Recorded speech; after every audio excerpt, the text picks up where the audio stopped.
Wanderer of the Wasteland by Zane Grey, Chapter 16, Part 1. At sunset, Adam cooked supper for the Veeries, satisfying his own needs after they had finished. Veery talked lightly, even joked about the first good meal he had sat down to on the desert. His wife, too, talked serenely, sometimes with the faintly subtle mockery as if she had never intimated that a dividing spear threatened her heart.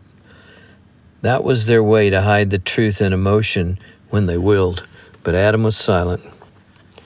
Alone, out under the shadow of the towering gate to the valley, he strode to and fro, absorbed in a maze of thoughts that gradually cleared, as if by the light of the solemn stars and virtue of the speaking silence.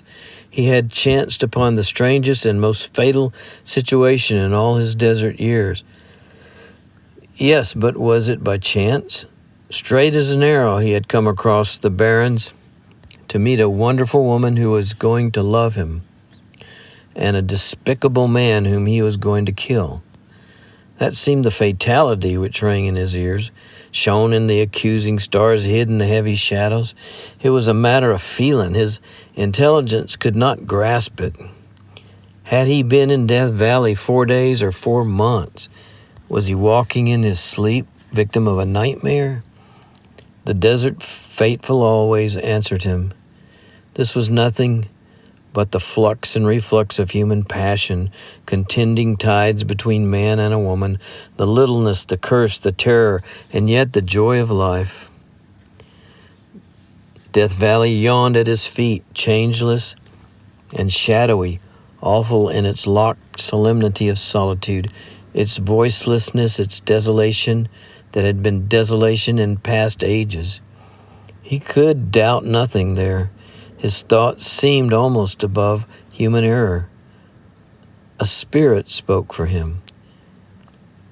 Veery had dragged his wife to this lonely and dismal hellhole on earth, to share his misery, to isolate her from men, to hide her glory of charm, to gloat over her loneliness, to revenge himself for a wrong, to feed his need of possession, his terrible love that had become hate, to watch the slow torture of her fading, wilting, drooping in this ghastly valley, to curse her living, to burn endlessly in torment because her soul would elude him forever, to drive her to death and die with her.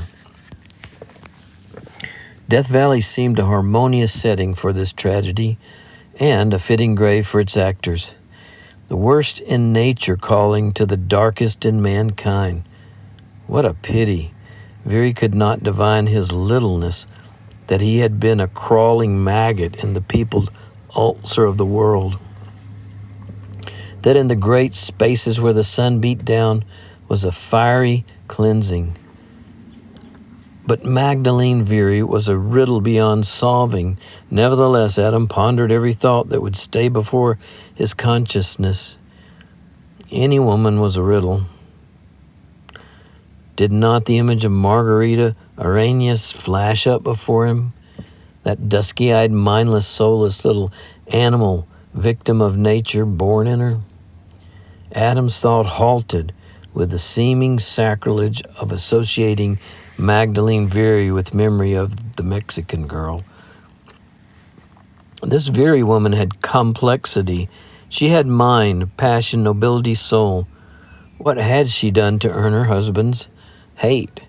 She'd never loved him. That was as fixed in Adam's sight as the North Star. Nor had she loved another man, at least not with the passion and spirit of her wonderful womanhood. Adam divined that with the intensity of feeling which the desert loneliness and solitude had taught him, he could have felt the current of any woman's great passion, whether it was in torrent, full-charged and devastating, or at its lowering ebb. But as inevitable as was life itself, there was the mysterious certainty that Magdalene Veery had terribly wronged her husband. How? Adam had repudiated any interest in what had driven them here. Not until this moment had he permitted his doubt to insult the woman. Yet how helpless he was. His heart was full of unutterable pity. He could never have loved Magdalene Veary as a man, but as a brother he was yearning to change her, to save her. What else in life was worth living for, except only the dreams on the heights, the walks along the lonely trails?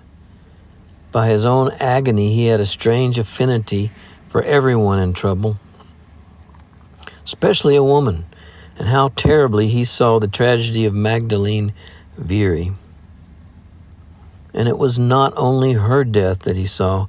Death in a land where death reigned was nothing. For her, he hated the certainty of physical pain, the turgid pulse, the red-hot iron band at the temples, the bearing down of weighted air, the drying up of flesh and blood. More than all, he hated the thought of death of her spirit while her body lived. There would be a bloodless murder long before her blood-stained Veary's hands. But this thought gave Adam pause. Was he not dealing with a personality beyond his power to divine? What did he know of this strange woman? He knew naught, but he felt all. She was beautiful, compelling, secretive, aloof, and proud, magnificent as a living flame. She was mocking, because knowledge of the world, of the frailty of women and the falsity of men had been as an open page. She'd lived inside of the crowded mart, the show places where men and women passed, knowing no more of earth than that it was a place for graves. She was bitter because she had drunk bitterness to the dregs. But the sudden up-flashing warmth of her, forced out of her reserve, came from a heart of golden fire. Adam constituted himself an omniscient judge, answerable only to his conscience. By all the gods, he would be true to the truth of this woman. Never had she been forced into this desert of desolation. That thought of Adam seemed far back in the past. She had dared to come. Had Death Valley and the death it was famed for any terrors for her? By the side of her husband she had willingly come, unutterably despising him, infinitely brave where he was cowardly, scornfully and magnificently prepared to meet any punishment that might satisfy him. Adam saw how, in this, Magdalene Veary was answering to some strange need in itself. Let the blind, weak, egoist Veary demand the tortures of the damned. She would pay. But she was paying also a debt to herself. Adam's final conception of Magdalene Veary was that she had been hideously wronged by life, by men, that in younger days of passionate revolt, she had transgressed the selfish law of husbands, that in mature years, with the storm and defeat and disillusion of womanhood, she had risen to the heights. She had been true to herself, and with mockery of the man who could so underestimate her, who dared believe lie could make her a craven, whimpering, guilty wretch. She'd face the desert with him. She had seen the great love that was not love changed to terrible hate.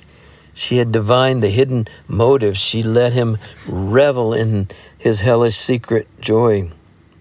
She welcomed Death Valley. End of chapter 16, part 1.